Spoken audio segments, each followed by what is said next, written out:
السلام علیکم ورحمۃ اللہ وبرکاتہ۔ آج ہم پڑھیں گے سورہ آل عمران آیت نمبر 152 سے۔ چلیے اسٹارٹ کرتے ہیں۔ اعوذ باللہ من الشیطان الرجیم، بسم اللہ الرحمن الرحیم۔ وَلَقَدْ اور البتہ تحقیق، صدقکم سچا کر دکھایا تم سے، اللہ نے وعدہ وعدہ اپنا، اذ جب تحسونہم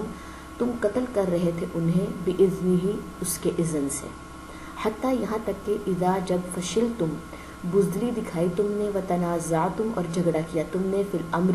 رسول کے حکم کے بارے میں، وعصیتم اور نافرمانی کی تم نے، من بعد اس کے، ما جو اراکم اس نے دکھایا تمہیں، ما وہ جو تحبون تم پسند کرتے ہو، منکم تم میں سے کوئی ہے، من جو یریدو چاہتا ہے، الدنیا دنیا کو، ومنکم اور تم میں سے کوئی ہے، من جو یریدو چاہتا ہے، الآخرت آخرت کو، ثم پھر صرفکم اس نے پھیر دیا تمہیں، عنہم ان سے، لیبتلیکم تاکہ وہ آزمائے تمہیں، ولقد اور البتہ تحقیق، عفا اس نے درگزر کیا، عنکم تم سے، واللہ اور اللہ، ذو فضل فضل والا ہے، علی المؤمنین مومنوں پر، اس جب تسعدون تم چڑھے جا رہے تھے، ولا اور نہ، تلوون تم مڑ کر دیکھتے تھے، علی احد کسی ایک کو، والرسول اور رسول، یدعوکم بلا رہے تھے تمہیں، فی اخراکم تمہارے پیچھے سے، فاصابکم تو اس نے دیا تمہیں، غمن غم، بغم ساتھ غم کے، لکیلا تاکہ نہ، تحزنوا تم رنج کرو، علی اس پر، ما جو فاتکم چھن گیا تم سے، ولا اور نہ، ما جو اصابکم پہنچا تمہیں، واللہ اور اللہ، خبیر خوب خبر رکھنے والا ہے، بما اس کی جو تعملون تم عمل کرتے ہو۔ ان دونوں آیات کا جو اشارہ ہے وہ غزوہ احد کی طرف ہے،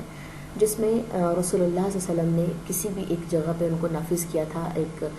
پوری ٹیم کو، اور کہا تھا کہ یہاں سے نہیں ہلنا، لیکن انہوں نے کیا کیا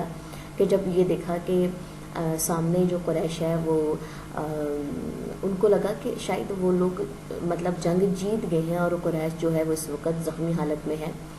اور مال غنیمت جو ہے وہ اس وقت لے لیا جائے وہاں سے، تو انہوں نے اپنے مورچے چھوڑ کے مال غنیمت لینے کے لیے لپک کھڑے ہوئے، ٹھیک ہے، وہ چڑھے جا رہے تھے، مڑ کے نہیں دیکھ رہے تھے، لیکن وہ صلی اللہ علیہ وسلم بار بار کہہ رہے تھے کہ ابھی مت جاؤ، ابھی فلی طور پہ جو ہے وہ جنگ نہیں جیتی گئی۔ تو جب انہوں نے اپنا مورچہ چھوڑا تو قریش نے کیا کیا، جو کفار مکہ تھے، انہوں نے کیا کیا کہ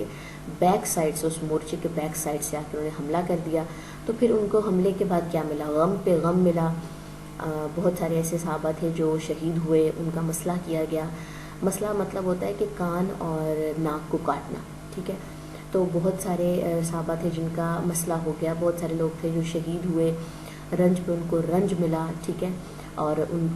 کے پاس سے جو فتح تھی، جو کامیابی تھی، وہ چھین گئی، ٹھیک ہے، کس وجہ سے، کیونکہ انہوں نے رسول کی بات نہیں سنی، رسول صلی اللہ علیہ وسلم نے ایک جگہ پہ ان کو نافذ کیا تھا کہ یہاں سے تم نے نہیں ہلنا، ٹھیک ہے۔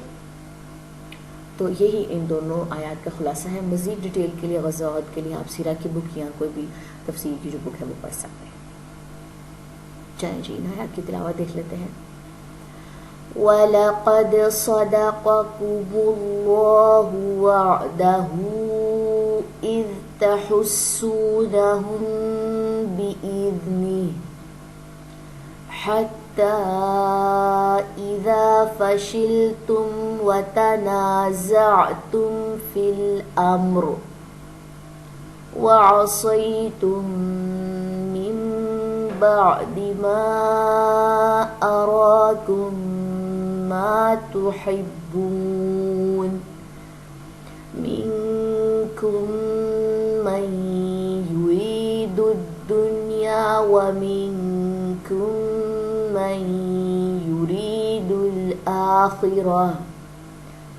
ثُمَّ صَرَفَكُمْ عَنْهُمْ لِيَبْتَلِيَكُمْ وَلَقَدْ عَفَا عَنْكُمْ وَاللَّهُ ذُو فَضْلٍ عَلَى الْمُؤْمِنِينَ إِذْ تُسْعِدُونَ وَلَا تَلْوُونَ عَلَى أَحَدٍ